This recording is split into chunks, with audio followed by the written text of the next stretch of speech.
I'm Jenny McCafferty.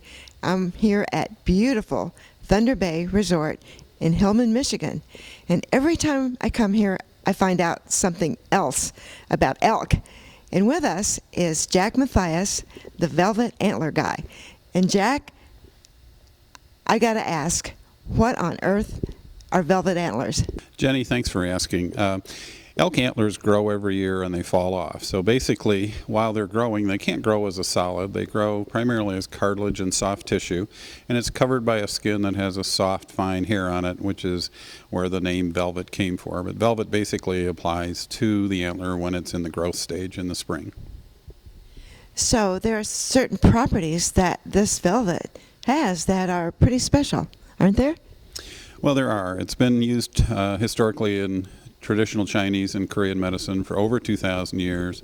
It is probably more popular today than it ever has been during that time in history, even though they now have access to all the Western drugs. They believe that if you take it, you will live longer and live better and avoid a number of fairly serious medical conditions, or if you already have them, that you will get some relief from them.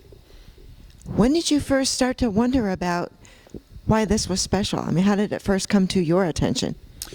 Well, basically it became an event that we did here at the resort. We have the largest wild elk herd east of the Mississippi, and we had guests who would ask us, where can I go to see them? We'd send them out, they'd come back, and we're not successful. So we thought, why don't we do an event that involves a sleigh ride and maybe a gourmet dinner that takes people out into the wild to find those animals. So in the process of learning about them, that came up, and I have to tell you, I was a huge skeptic about this for about 13 years. I wasn't very easy to convince, but you know, it really does have merit. The last 7 years I've been taking it myself as a supplement, and I've been very, very happy with the results. What was the pivotal event that changed you from being a skeptic into somebody who said, okay, I'm going to try this? Well, it was guests who had heard about it here, gone out and found a source of supply, and then returned to do it again, that commented that, gee, they were very pleased with their results, and were happy to have heard about it here.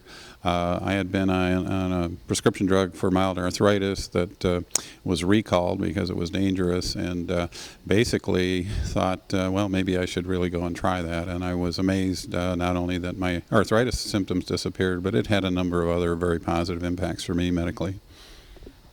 Why does it work? What are some of the things about it that make it effective for making your arthritis better? Well, it's not a drug in the Western sense.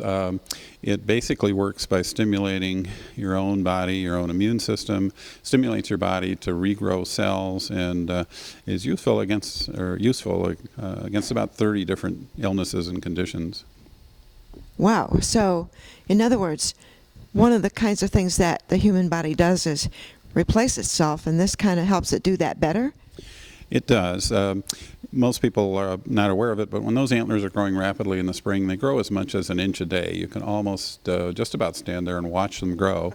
So the growth is very explosive, probably some of the fastest growing soft tissue and cartilage on any land-based mammal. So all the essential building blocks are there to create cells, and it simply has that impact on your body. It stimulates your body to renew itself. It's kind of amazing. How do you think that the first people who started using it noticed that it made a difference? Well, you know, I've often asked myself that question. This happened over 2,000 years ago in Asia, and I'm sure they hunted those animals originally and consumed the antlers as food when they killed the animals during that growth stage. And how somebody put that all together, I don't know, but the Chinese and the Koreans use a number of different animal substances, as I think we're all aware, from rhinoceros horns to bear gallbladders and those kinds of things. The very nice thing about using elk antlers as a supplement is you do not harm the animal. You harvest them humanely, you do it year after year, and they're very valuable, so you do not want to destroy them. They actually live a better life in a lot of ways in captivity, and they'll certainly live longer than they will in the wild. Well, you mentioned a number of different animals in Asia. Are there elk in Asia? Our animals are believed to have originated in Asia, originally crossed the Siberian Straits, whether that was on the ice or supposedly there was a land bridge there tens and tens of thousands of years ago. And as they spread out across North America, we actually developed 6 regional variations of elk. So we're in northern lower Michigan. How much farther south would one find an elk? Well, originally they covered, I think, most of what is now the 48 states. They went quite a ways into the south. There is a herd now in the Smoky Mountains, and I believe they were further south than that originally.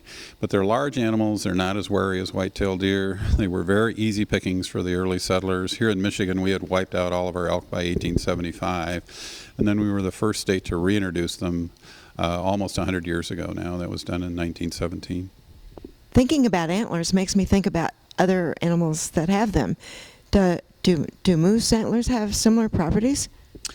I would think that they do. To tell you the truth, I'm not an expert about moose. Moose are much tougher to domesticate. They're bigger, and I think nastier would be perhaps a kind word to apply to that. So the Russians raised moose in captivity successfully a number of years ago, but I think they're just more trouble than they're worth in that regard.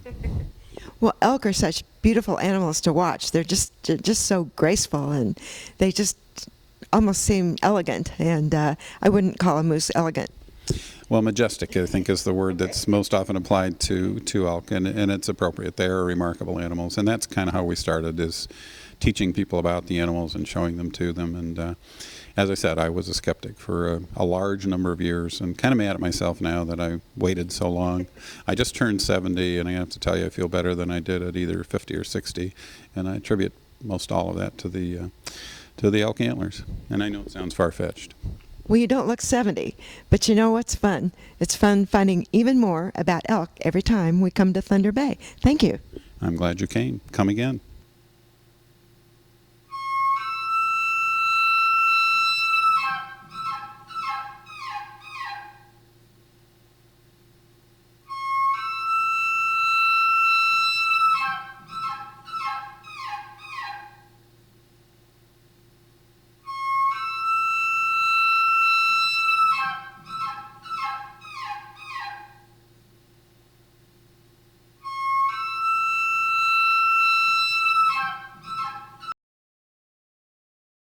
And it was only after both my wife Jan and I began taking it and thought that the results were pretty amazing that we went out, located a source of supply, and we now offer it here. Our resort site, thunderbayresort.com.